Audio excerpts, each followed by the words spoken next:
하나님께서 우리에게 주시는 말씀은 신약성경 빌레몬서 1장 1절에서 7절까지의 말씀입니다. 제가 보는 성경으로 신약 351쪽입니다.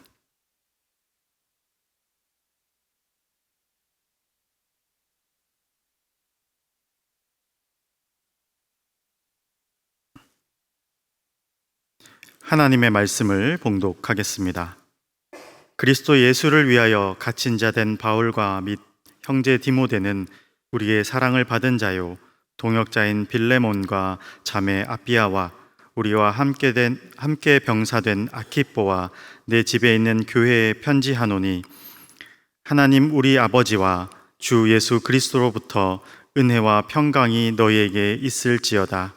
내가 항상 내 하나님께 감사하고 기도할 때에 너를 말함은 주 예수와 및 모든 성도에 대한 내 사랑과 믿음이 있음을 들음이니, 이로써 내 믿음의 교제가 우리 가운데 있는 선을 알게 하고 그리스도께 이르도록 역사하느니라. 형제여, 성도들의 마음이 너로 말미암아 평안함을 얻었으니 내가 너의 사랑으로 많은 기쁨과 위로를 받았노라. 아멘. 요즘도 가끔 교도소에서 제 앞으로 편지가 옵니다. 주로 편지의 핵심 내용은 도와달라는 내용입니다. 제가 부산에서 목회할 때 청송 교도소에 수감되어 있는 김모 씨에게서 편지가 왔습니다. 그 편지 내용은 우연한 기회에 부산 양정교회를 알게 되었고, 그래서 저에게 편지를 한다고 그 내용이 시작됐습니다. 그리고 자신의 불우한 그 성장 과정을 상세히 적었고, 그리고 지금은 속죄하며 바르게 살려고 노력하고 있다고 썼습니다.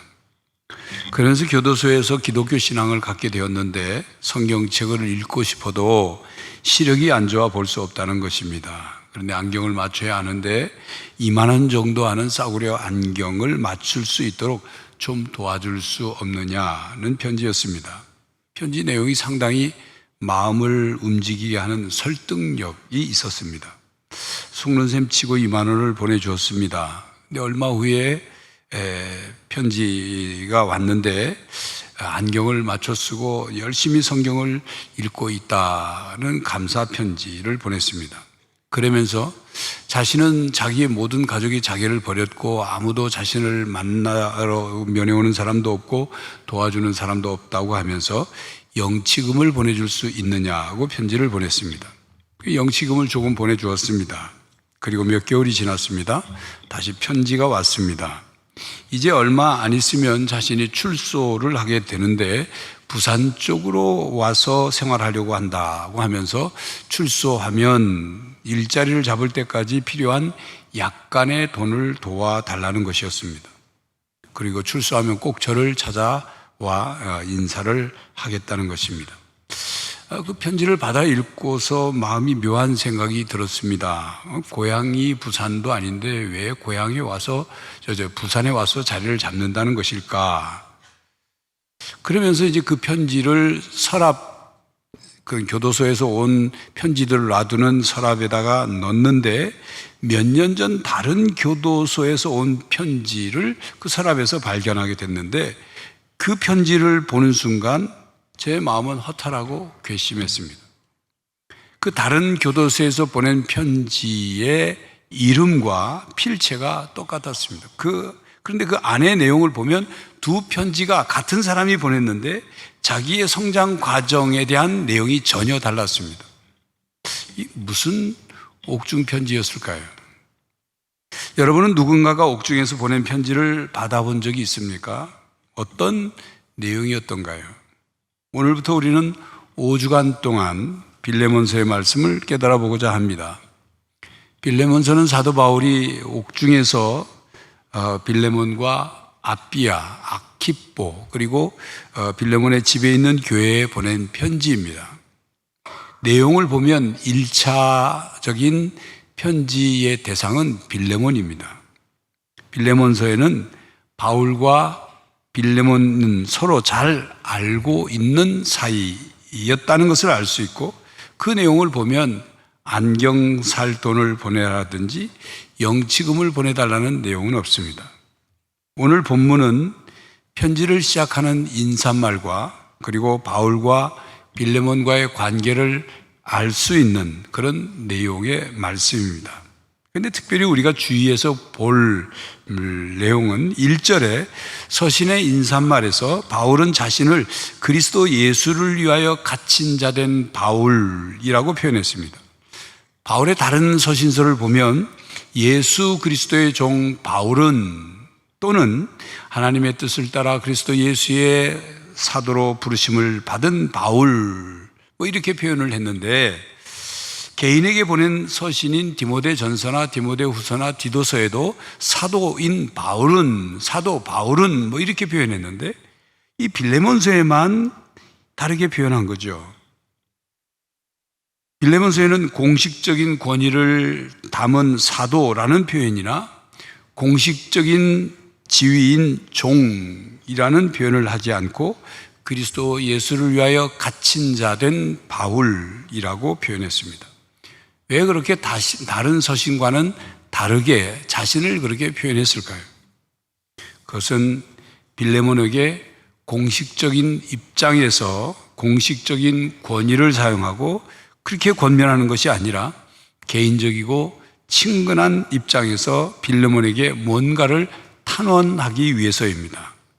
그리고 자신뿐만 아니라 또 다른 갇힌 자인 오네시모를 위해 청원하기 위해서입니다. 그래서 그런지 바울은 빌레몬서가 25절의 규절로 되어 있는데 그 중에 6번이나 자신의 갇힌 상태를 언급하거나 의미하는 표현을 하였습니다. 빌레몬은 자신에게 갇혀있는 바울이 편지할 거라고 생각이나 했겠습니까? 예상하지 못했겠죠. 그런데 바울에게서 편지가 왔습니다. 그리고 그 편지에는 개인적인 사건일 수 있는 오네시모와의 이야기가 적혀 있으니 빌레몬은 사뭇 놀랐을 것입니다. 감옥에서 보낸 바울의 편지를 빌레몬은 받아서 읽으면서 어떤 느낌, 어떤 마음이었을까요? 물론 바울을 어떻게 생각하느냐에 따라 또 바울과 어떤 관계냐에 따라 그 편지 읽는 마음의 느낌과 마음의 자세가 다르겠죠. 바울이 중대한 범죄로 옥에 갇혔다면 바울의 편지를 받아 읽는 빌레몬은 그 갇힌 자 된 바울의 편지를 외면하고 싶을 것입니다. 그런데 바울은 빌레몬에게 그리스도 예수를 위하여 갇힌 자 된 바울이라고 자신을 소개하고 있죠. 빌레몬 또한 바울이 왜 옥에 갇혔으며 또 바울이 옥에 갇힐 중대한 범죄를 행하지 않았다는 것도 빌레몬은 잘 알고 있었습니다. 바울이 로마를 대항한 그런 죄를 범했다는 것, 혹은 어떤 개인에게 폭행과 살인을 행했다는 것, 그것이 아니라는 것을 너무도 잘 알고 있었습니다. 바울이 예루살렘에 올라갔다가 극렬한 유대인들에 의해 체포돼서 당시 로마 관원들은 바울이 죽을 죄를 지은 것이 아니라는 것을 알고 있었고, 그런데 바울은 그럼에도 불구하고 자신이 로마 시민권이 있기 때문에 나는 로마로 보내줘라, 로마에 가서 가이사에게 재판을 받겠다고 요청을 했습니다. 그 사실도 빌레몬이 알고 있을 것입니다. 이제 빌레몬서는 바울이 로마 감옥 1차로 감금되었던 주후 60년에서 63년 사이에 기록되었다고 봅니다. 빌레몬서에 언급된 오네시모가 골로새서를 가지고 골로새로 가는 두기고와 동행했던 것을 보아 골로새서와 같은 시기에 기록되었을 것으로 추측합니다. 골로새서 4장 9절에 보면 오네시모는 골로새 사람으로 기록되어 있습니다. 오네시모는 감옥에서 바울을 만났고 이제 형기를 모두 마치고 골로새로 돌아가는 길입니다. 바울은 로마 옥중에서 에베소, 빌립보서, 골로새서, 빌레몬서를 썼습니다. 이 서신들을 옥중 서신이라고 부릅니다. 빌레몬은 골로새 교회가 시작되도록 노력한 사람들 중에 한 사람이고, 그리고 골로새 교회의 지도자였습니다. 빌레몬은 사회적으로 저명한 인사였고, 그리고 재산이 많은 부유한 노예 소유주인 주인입니다. 2절에 내 집에 있는 교회에 편지하노니와 5절에서 7절 내용에서 빌레몬이 먼 곳에서 온 형제들에게 대접하고 관대함을 베풀었다고 하는 것을 보면 그가 그리스도인들의 집회 장소로 모일 수 있을 만큼 큰 집을 소유하고 있었음을 알 수 있습니다. 바울이 에베소에 오래 머물러 있는 동안 빌레몬을 만났을 것이고, 이 빌레몬에게 바울이 전도를 해서 그가 개종하게 되었을 것입니다.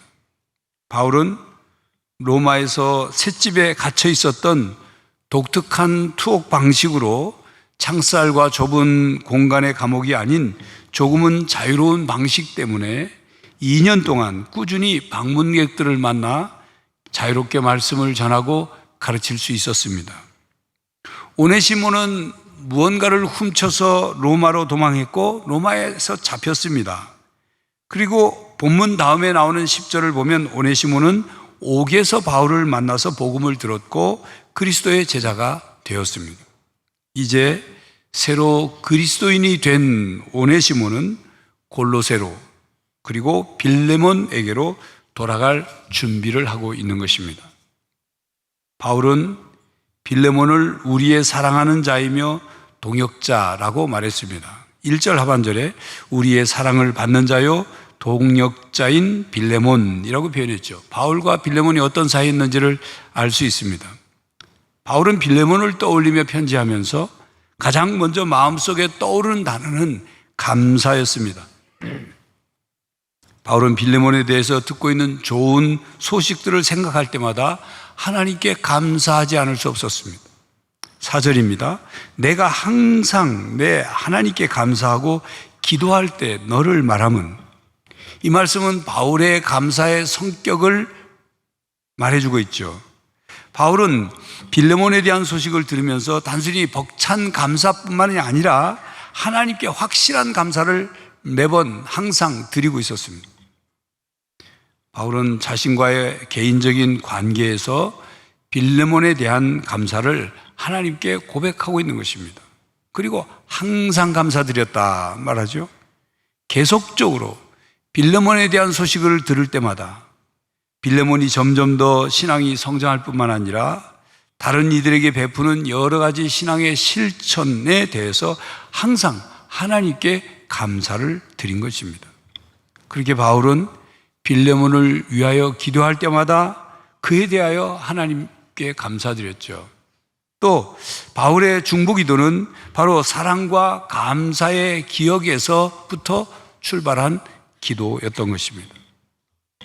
성도 여러분, 여러분이 어떤 사람을 위하여 기도할 때 그 사람에 대해서 하나님께 감사하며 기도하고 있습니까? 그 사람이 구원받은 것에 대해서 또 하나님께서 그의 삶에 행하신 선한 일에 대해서 하나님께 감사하고 있습니까? 그 사람을 생각하면 하나님께 감사가 자연스럽게 나오는 그런 사람이 여러분에게 있느냐 그 말입니다. 맥주 감사절을 지키며 전반기에 하나님께서 우리에게 베푸신 많은 은혜, 물질에 대해서 감사드리는 것도 중요하지만 사람에 대한 감사를 드릴 수 있기를 바랍니다. 5절에 바울이 빌레몬에 대해 하나님께 감사하는 이유가 적혀 있습니다. 5절, 주 예수와 및 모든 성도에 대한 내 사랑과 믿음이 있음을 들음이니. 바울이 빌레몬에 대한 소식을 들으니 감사가 나오지 않을 수 없었던 것이죠. 바울은 빌레몬이 예수님과 그리고 골로새 교회의 많은 신자들에게 베푼 사랑과 믿음 때문에 항상 하나님께 감사했습니다. 그러니까 정리하면 바울은 기도할 때마다 빌레몬의 이름을 떠올리면서 이렇게 감사한 겁니다. 오 하나님 감사드립니다. 빌레몬이 예수를 믿고 구원받아 신실하고 충성된 그리스도인이 되었으니 감사합니다. 사랑하는 동역자인 빌레몬을 생각할 때마다 항상 감사가 나올 뿐입니다. 그가 주 예수님을 사랑하고 믿는 신앙이 다른 믿는 이들에게까지 넘쳐 흐르고 있다니 참 감사합니다. 그를 생각할 때마다 항상 하나님께 감사드리지 않을 수 없습니다. 이렇게 고백한 겁니다. 또 7절에 보니까 형제여 성도들의 마음이 너로 말미암아 평안함을 얻었으니 내가 너의 사랑으로 많은 기쁨과 위로를 받았노라. 나의 사랑하는 형제인 빌레몬, 당신이 성도들에게 사랑을 베풀어 성도들의 마음에 용기를 주고 성도들이 평안을 얻었다고 하니 나 또한 당신의 그 사랑으로 말미암아 나는 많은 기쁨과 위로를 받고 있습니다. 이런 고백이에요. 이 모든 것이 빌레몬에 대한 감사의 내용입니다. 요한일서 4장 11절에 이렇게 말씀하죠. 사랑하는 자들아 하나님이 이같이 우리를 사랑하셨은즉 우리도 서로 사랑하는 것이 마땅하니라. 그 말씀처럼 빌레몬은 하나님께서 예수 그리스도를 통하여 자신을 사랑하신 것을 깨닫고 받았습니다. 그래서 빌레몬은 예수님을 사랑하고 그리고 다른 성도들을 사랑하는 것이 마땅하다고 깨닫고 사랑을 실천한 것입니다. 그렇게 빌레몬이 모든 성도에게 보인 사랑은 그들의 마음이 기운을 되찾게 되었고 평안함을 얻게 해주었습니다. 바울에게는 기쁨과 위로와 격려가 되었습니다. 옥에 갇힌 바울에게 한 줄기 신선한 바람처럼 빌레몬에 대한 소식이 들려왔을 것이고 이 소식은 바울이 비록 옥에 감금되어 있지만 바울로 하여금 또 다른 동역자를 통해서 일하시는 하나님의 역사를 보게 되는 거죠. 빌레몬은 자기 집에서 교인들과 함께 모여 예배를 드렸습니다. 교인들에게 사랑을 베풀고 교인들을 북돋아 주었고 또한 나그네를 대접하고 섬기는 삶을 살았습니다. 격려하고 기쁨을 주는 삶을 살았습니다. 그래서 바울과 빌레몬과의 관계는 서로를 위해 기도하며 감사하는 관계였습니다. 바울은 하나님 앞에 감사하며 빌레몬을 생각했죠. 빌레몬을 떠올렸죠. 또 빌레몬을 떠올리며 하나님께 감사 기도를 드렸습니다. 빌레몬도 그랬을 것입니다. 성도 여러분, 사람 때문에 하나님께 감사드릴 수 있기를 바랍니다. 나 때문에 다른 사람이 하나님께 감사드릴 수 있기를 바랍니다. 서로로 인해서 하나님께 감사드릴 수 있기를 바랍니다.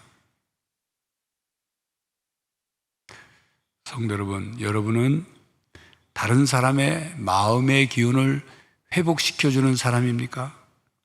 평안함을 얻게 해주는 사람입니까? 아니면 다른 사람의 마음의 짐을 더 무겁게 하는 사람입니까? 불평과 문제거리로 다른 사람의 에너지와 의욕을 빼앗는 사람입니까? 다른 사람을 위로하고 격려해주고 세워주는 사람입니까? 키워주고 살리는 사람입니까? 아니면 상처 주고 낙심케 하고 그리고 사람을 주저앉히는 사람입니까? 여러분은 다른 사람에게 감사의 내용이 되는 그런 사람이냐? 나 때문에 누군가가 하나님께 감사할 수 있는 그런 사람이냐? 그걸 묻는 것입니다. 오늘 맥주감사절 감사헌금은 전액 장학금과 장학기금과 사업에 사용됩니다. 세상에서 가장 아름답고 존귀한 일은 사람을 키우고 사람을 세우는 일입니다.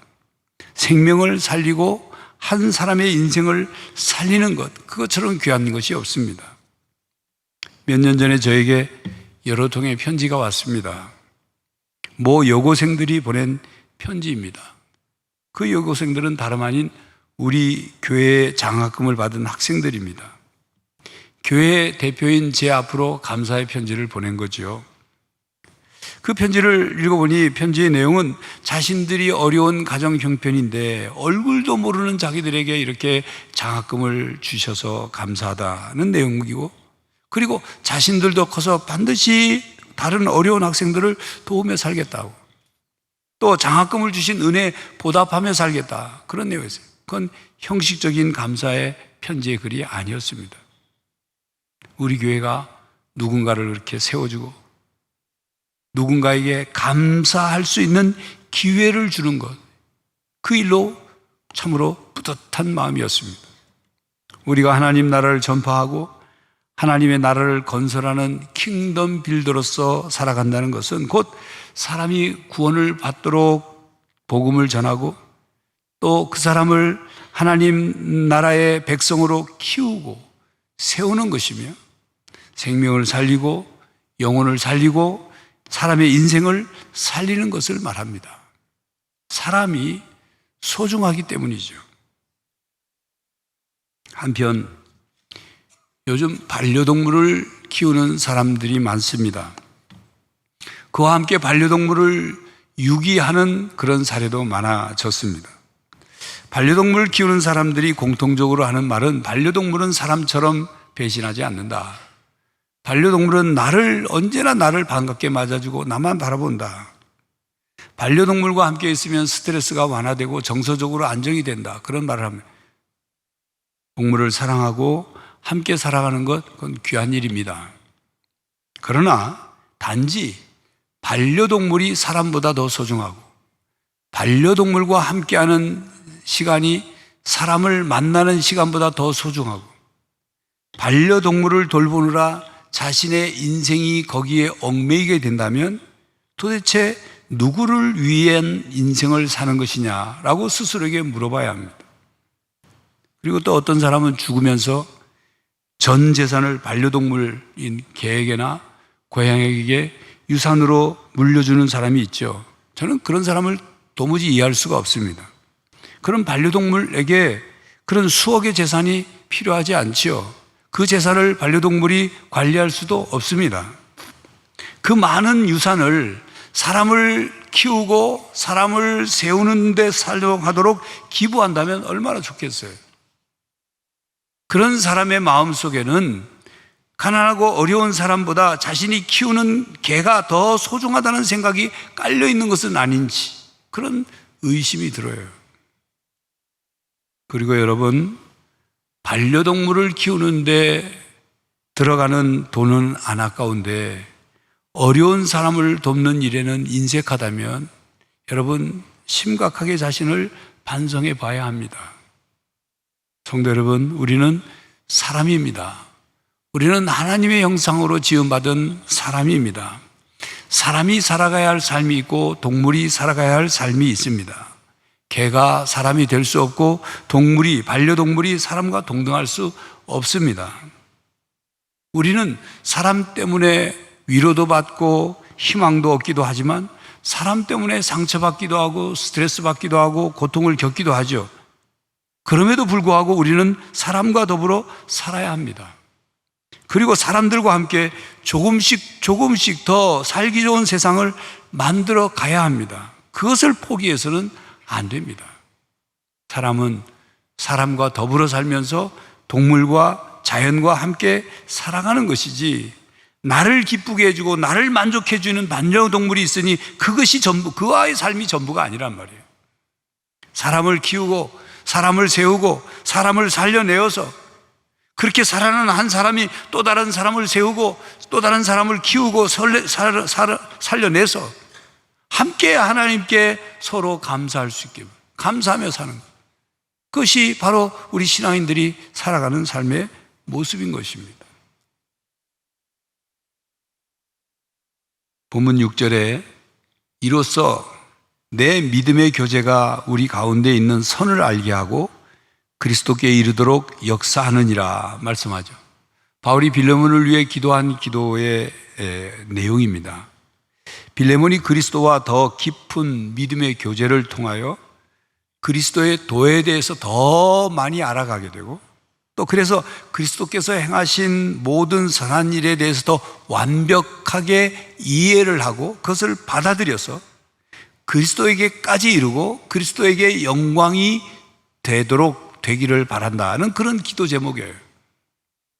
이 기도 내용 속에는 이후에 빌레몬에게 권면할 내용을 품고 있습니다. 이후에 바울의 부탁과 권면을 빌레몬이 받아들여서 빌레몬이 영적으로 신앙적으로 더 성숙해지고 온전해지기를 바라는 마음으로 한 기도예요. 날마다 한 단계 한 단계 성장하여 그리스도의 사랑과 온전한 은혜를 베푸는 삶을 살 수 있기를 기도하였습니다. 이것은 사도 바울이 다른 서신에서도 성도들을 위해 기도한 기도 내용입니다. 그렇습니다. 성도는 영적으로 성장해야 합니다. 신앙의 본질은 그냥 머물러 있는 상태로 존재할 수 없습니다.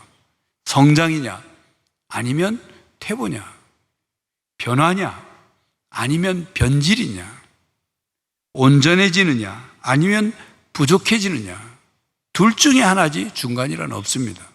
성장도 아니고 퇴보도 아닌 중간 상태로 머물러 있는 그런 존재는 없습니다.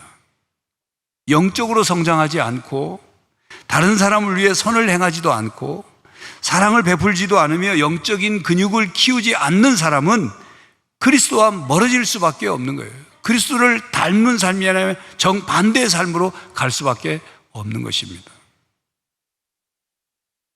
성도 여러분, 빌레몬은 더운 날에 마시는 시원한 냉수처럼 또 마치 피로 회복제 드링크처럼 바울과 성도들에게 기운을 차리게 해주고 기운을 북돋는 신앙이었습니다.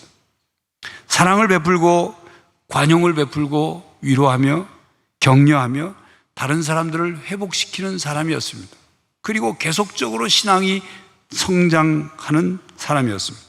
그렇기에 바울은 빌레몬을 떠올릴 때마다 하나님께 항상 감사한 것입니다.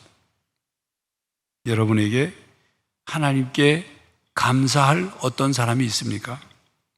그 사람을 생각하면 감사가 저절로 나오는 그런 사람이 있느냐 그 말입니다. 곁에 있는 가족들, 친구들, 교인들로 인해 하나님께 그렇게 감사할 수 있기를 바랍니다. 나는 다른 사람에게 어떤 사람일까요? 나로 하여금 다른 사람이 하나님께 감사할까요? 아니면 나 때문에 다른 사람이 괴로워하고 있을까요? 성도 여러분, 빌레몬처럼 하나님의 사랑을 받은 사람으로서 다른 사람에게 사랑을 베풀고 또 관용을 베풀어서 나로 인해 누군가가 위로받고 희망을 붙잡게 되기를 간절히 바랍니다. 기도하겠습니다. 하나님, 이 땅을 살아가며 우리는 사람들로 인해 상처받기도 하고 또 고통을 겪기도 합니다. 그럼에도 불구하고 우리는 사람들과 함께 살아야 하고 그들과 더불어 서로 사랑하며 그들을 세워주고 키워주고 살려내는 일들을 해야 합니다. 하나님, 저희들이 그 일을 감당할 수 있도록 성령 하나님 우리의 마음속에 주님의 십자가의 사랑을 부어주시고 또 날마다 저희들이 믿음이 점점 자라나 주님의 그 귀한 뜻과 사랑을 닮아가고 그래서 많은 사람들에게 위로를 주고 또 그들에게 희망이 되는 사람들이 되게 하여 주시옵소서. 예수 그리스도의 이름으로 기도하옵나이다. 아멘. 성도 여러분, 전반기 동안 하나님께서 베푸신 은혜에 감사드립시다. 사람으로 말미암아 하나님께 또한 감사드립시다. 또한 나로 말미암아 다른 사람이 감사할 수 있도록 사랑을 베풀고 위로하고 격려하며 희망을 주는 그런 성도가 되시기를 간절히 바랍니다. 지금은 우리 주 예수 그리스도의 은혜와 하나님 아버지의 사랑과 성령 하나님의 교통하심이 사랑을 베풀고 위로하며 희망을 주는 사람이 되기를 다짐하는 모든 성도들과 가정과 삶의 현장 위에 이제로부터 영원히 함께 하시기를 간절히 축원하옵나이다. 아멘.